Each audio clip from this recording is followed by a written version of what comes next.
स्पृहा रंगेश माने. मी इयत्ता 4थी ब मध्ये शिकते.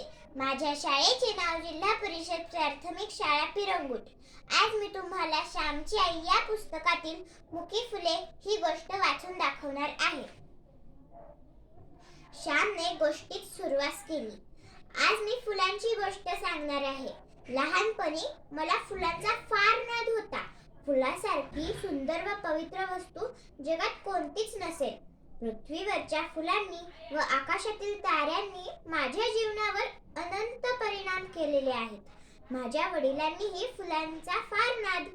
पूजेला भरपूर फुले त्यांना पाहिजे असत. जास्वंद, कर्ण, गुलाब, रास्तुरा वगैरे नाना फुलझाडे शेतावर होती.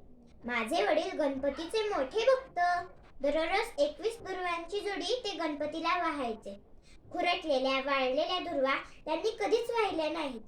वाटेल तितके लांब जातील, परंतु हिरव्यागार झुपकेदार लांब दुर्वाच ते घेऊन येतील. देवाला साधी दुर्वा व्हायची तरी ती चांगली नको का, असे ते म्हणत. माझ्या वडिलांपासून फुलांचे वेड मी घेतले, परंतु आईपासून फुलावर प्रेम करायला शिकलो.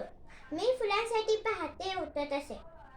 आमच्या गावात बकुळ वृक्ष पुष्कळ होते. बकुळीची फुले फारच सुंदर व सुवासिक असतात. यांच्यात मधई असतो. लहान लहान जणू मोतीच अशी ती दिसतात. लहान लहान बटणेच जणू ते वाटते. बकुळीच्या फुलांच्या पडद्या मी भरभरून आणायचो. सकाळी फुले जमवून ठेवायची व 10 वाजता शाळा सुटून आल्यावर त्यांचे हार करायचे. वडील ते देवळातील देवांना नेऊन घालीत. सकाळी बकुळीची मोत्यासारखी फुले जमवायची व सायंकाळी गुलबक्षीची फुले गोळा करायची. सायंकाळी गुलबक्षीची फुले जमवण्यासाठी शाळा सुटताच मी पळत जात असे. दुसऱ्याच्या घरी जाऊन त्याच्या गुलबक्षीची फुले जमविण्यासाठी शाळा सुटताच मी पळत जात असे.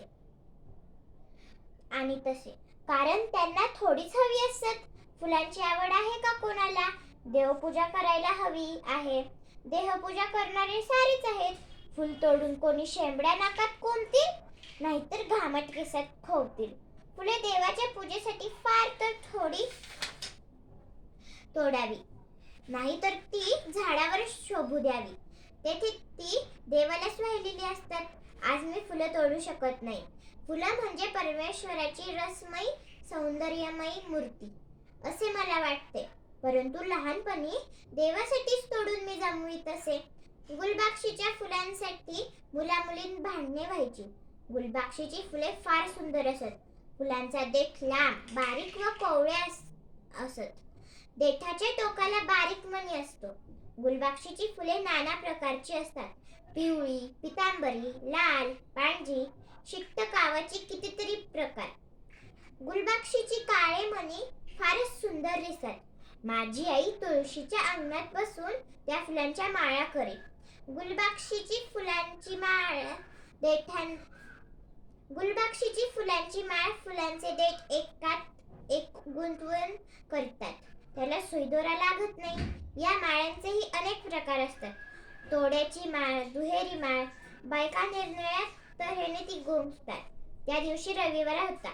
रोज शाळा सुटल्यावर सर्वजण फुले वेचायला जाईल. पाटी दप्तर घरीच ठेवून जो आधी पळत जाईल त्याला अधिक फुले मिळत. परंतु रविवारी कोण केव्हा जाईल याचा नेम नसे. त्याच्या आधीच्या रविवारी मला एक फूल बाकीच्या मुलींनी मिळून दिलं नाही. म्हणून त्या दिवशी मी निश्चय केला की आज आपण सारी फुले आणायची.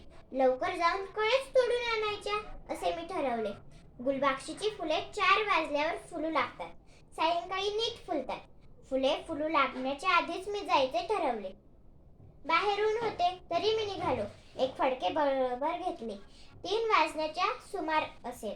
आमच्या शेजारच्या धोंडोपंत मास्तरांच्या व गोविंद शास्त्र्यांच्या घरापाठीमागील गुलबक्षीच्या कळ्या मी तोडल्या. गुलबक्षीच्या न फुललेल्या कळ्यांना घुबे म्हणतात. हे सारे घुबे मी तोडून आणले. घरी आल्यावर एक ताम्हण घेतले व त्यात पाणी घालून कळ्या टाकून ठेवल्या. संध्याकाळी आई म्हणाली, आज फुले नाही का रे आणायला जात? मागच्या रविवारसारखा उशिरा गेलास तर एक सुद्धा नाही हो मिळणार. मग रडत बसशील. माळेला नाही तर नाही, पण दुपार तिला तरी 4 आणून ठेव. मी तर केव्हाच आणून ठेवली आहेत. काय करतेस का? मी विचारले. आण तर, मी येथेच तुळशीजवळ बसते, म्हणजे घरात डेखे पडायला नकोत. आई म्हणाली. मी ताम्हण आणायला गेलो, परंतु ताम्हणातील फुले नीट फुलली नव्हती. ते पाहून मी खट्टू झालो. ती फुले परडीत घालून मी आईजवळ नेऊन दिली. हे काय रे, पाणीसे ठिपकत आहे. कळस तोडून आणल्या होत्यास वाटते, तरीही नीट फुलं फुलली नाहीत. श्याम, अरे झाडावर नीट फुलं द्यावी की नाही त्यांना. एवढा आदेशासारखा गेला सुतावळा असे आई मला बोलत होती. तो शास्त्री बोवांकडची, धोंडो पंतांकडची, बन्या, बापू, बाबी सारी मुलं आली. श्यामने तुमच्या श्यामने सारी फुले तोडून आणली. आम्हाला एकही फुल ठेवले नाही याने, बाबी म्हणाली. काय रे श्याम, केव्हा चोरट्यासारखा जाऊन घेऊन आल्यास सारी फुले? बापू बोलला. चोरट्यासारखा? मी नेहमी नाही वाटते येत तुमच्याकडे फुले नेण्यासाठी, मी म्हटले. नेहमी आपण सारेजणच बरोबर असतो, बन्या म्हणाला. तुम्ही मागच्या रविवारी मला उशीर झाला तेव्हा एकही फूल मला ठेवले होते का माझ्यासाठी, मी विचारले. पण माझ्या पर्दीतले देत नव्हेत का? तूच फनकाराने निघून गेलास. मला का नाही थांबलात? बरे पाहून घेईन असे म्हणून तू गेलास. हा असा आज सूड घ्यायचा होता वाटते, बाबी म्हणाली. माझी आई सारे ऐकून घेत होती. ती शांतपणे म्हणाली. बन्या, बापू, ही घ्या तुम्हाला फुलं. पुन्हा नाही हो श्याम असे करणार.